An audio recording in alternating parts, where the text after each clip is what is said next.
नमस्कार, उम्मीद करती हूँ कि आप सभी स्वस्थ होंगे और अपनी-अपनी ज़िंदगानी में मस्त भी होंगे।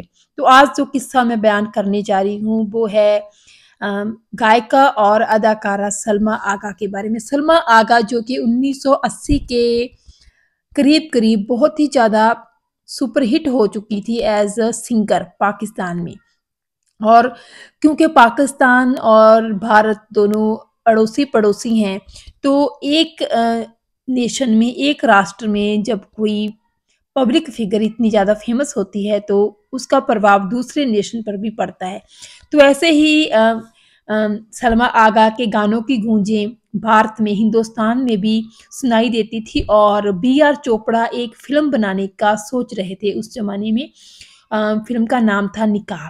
ये मुसलमानी कदरों-कीमतों पर आधारित एक फ़िल्म थी, तो बी आर चोपड़ा की यही दिली तमन्ना थी कि इस फ़िल्म में सलमा आगा ही अदाकारी भी करें और साथ ही साथ गाना भी गाएँ क्योंकि उनकी आवाज़ का जादू था जो भारत और हिंदुस्तान और पाकिस्तान के साथ-साथ और भी बहुत सारे मुल्कों में अ, फैला हुआ था। तो उस टाइम पे उन्होंने सलमा आगा को भारत बुला लिया कि आपको फ़िल्म में काम करना है एज़ अ हीरोइन भी और फ़िल्म में गाने भी गाने हैं। तो इस फ़िल्म के गाने जो थे सभी वो सलमा आगा से ही गवाना चाहते थे।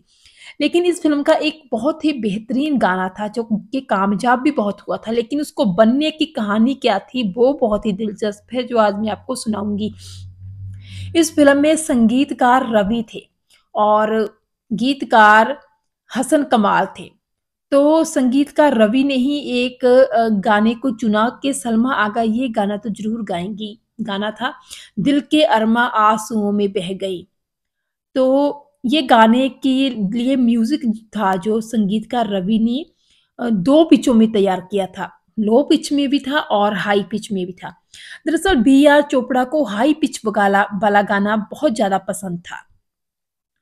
तो उन्होंने सलमा आगा को गाना दिया कि आपको ये गाना जो है हाई पिच में गाना है। सलमा आगा ने अ, गाने की प्रैक्टिस की, गाना गाया।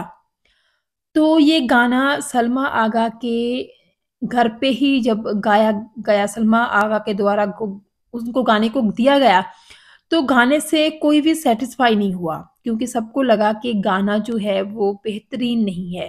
जितना अच्छा गाया जा सकता है ये गाना, उतना अच्छा सलमा आगा ने नहीं गाया है। किसी को भी सैटिस्फैक्शन नहीं हुई। तो उसके बाद बी आर चोपड़ा ने संगीतकार रवि को बुलाया कि आपका क्या कहना है इसके बारे में कि ये गाना कैसा बना है? तो संगीतकार रवि ने भी यही कहा कि गाना तो अच्छा नहीं बना, जैसे सभी कह रहे हैं वैसा ही मैं भी सोच रहा हूँ कि गाना अच्छा नहीं बना है। तो इस तरह सभी की यही सुझाव था सभी का यही कि ये गाने जो हैं इस फ़िल्म के वो जो है सलमा आगा से ना गवाकर बल्कि सारे गाने ही आशा भोसले से ही गवाए जाएँ क्योंकि वही ठीक रहेगी, उनकी आवाज़ ही ठीक रहेगी। तो ये बात बड़ी ही बेदिली के साथ तय हुई और उसके बाद सलमा आगा को भी बता दिया गया कि आप हमारी फ़िल्म में सिर्फ़ एक्टिंग करेंगी और गाने जो हैं वो आपके बस की बात नहीं है, वो हम जो है आशा भोसले जी से गवाएँगे। तो जब सलमा आगा ने ये बात सुनी तो वो ज़ुबान से तो कुछ नहीं बोली, लेकिन उनकी आँखों में आँसू बह तुरे और वो बहुत ही ज़्यादा उदास हो गई। उन्होंने कुछ नहीं कहा कि मेरे साथ क्या किया है आपने, मैं पाकिस्तान से यहाँ तक आई हूँ, लेकिन आप मुझे अब गाना भी नहीं दे रहे हैं गाने के लिए, लेकिन कुछ नहीं कहा उन्होंने बस वो उनकी आँखों में आँसू बहते चले गए। तो इस तरह फिर यही तय पाया कि जो है आशा भोसले से ही ये गाना गवाया जाएगा। उसके बाद सभी अपने-अपने घर को चले गए और बी आर चोपड़ा सुबह दूसरी सुबह जब उठे, तो एकदम उनकी जो नींद खुली और वो एकदम जब उठकर बैठे, तो उनके मन में एक ख़्याल आया कि तुम बहुत गलत कर रहे हो उस लड़की के साथ, सलमा आगा के साथ। उसका तो पूरा करियर ही ख़राब हो जाएगा। वो पाकिस्तान से यहाँ तक आई है अपने करियर बनाने के लिए और पूरा अनाउंसमेंट करने के बाद कि इस फ़िल्म में सलमा आगा गाएगी। अब तुम उसे गाने का मौका भी नहीं दे रहे हो, तो ये उसके साथ बहुत ज़्यादती होगी। तो उन्होंने तभी संगीतकार रवि को फ़ोन किया और उनसे पूछा कि आपने आशा भोसले को कॉल कर दी क्या फ़िल्म में गाने के लिए? तो उन्होंने कहा कि नहीं अभी तक तो नहीं की बस करने ही जा रहे हैं। तो उन्होंने कहा कि नहीं अभी मत करना, अभी हम एक मौका और देते हैं अ, सलमा आगा को कि वो गा गाएँ। तो इस तरह ये तय पाया गया कि हाई पिच में ना सही लो पिच में सलमा आगा से गाना गवाया जाए, तो देखते हैं कि कैसा रहेगा। तो सलमा आगा से गाना गवाया गया, उनको गाना दिया गया प्रैक्टिस की उन्होंने, उसके बाद गाने की रिकॉर्डिंग हुई। तो देखिए जब गाने की रिकॉर्डिंग हुई, तो बी आर चोपड़ा तो बहुत ही ज़्यादा मतलब नर्वस थे और बड़ी बेदिली के साथ उन्होंने रिकॉर्डिंग में हिस्सा लिया।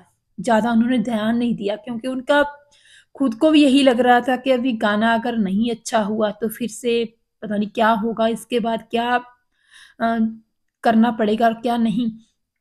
तो जब गाना रिकॉर्ड हुआ, उसके बाद जो गाने को रिकॉर्ड कर रहे थे अ, उस इंसान ने, उस शख्स ने उन बी आर चोपड़ा को आकर बताया कि गाना बहुत ही अच्छा रिकॉर्ड हुआ है और गाने ने कमाल कर दिया है।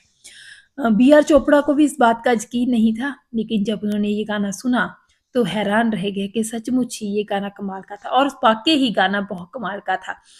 दिल के अरमा आँसुओं में बह गए ये गाना था और इस गाने को पब्लिक ने, दर्शकों ने, ऑडियंस ने बहुत ज़्यादा पसंद किया और फ़िल्म भी जो थी सुपर डुपर हिट रही। सलमा आगा को भी दर्शकों ने बहुत ज़्यादा पसंद किया। हाँ, ये अलग बात है कि इसके बाद बॉलीवुड की फ़िल्मों में और as a playback singer Salma Agha कुछ ख़ास कमाल नहीं कर पाई, लेकिन इस फ़िल्म ने सलमा आगा को भरपूर मौका दिया था बॉलीवुड में as a playback singer establish होने का और एज़ एन एक्ट्रेस अपने आप को साबित करने का और ये फ़िल्म दर्शकों ने बहुत ज़्यादा पसंद भी की थी।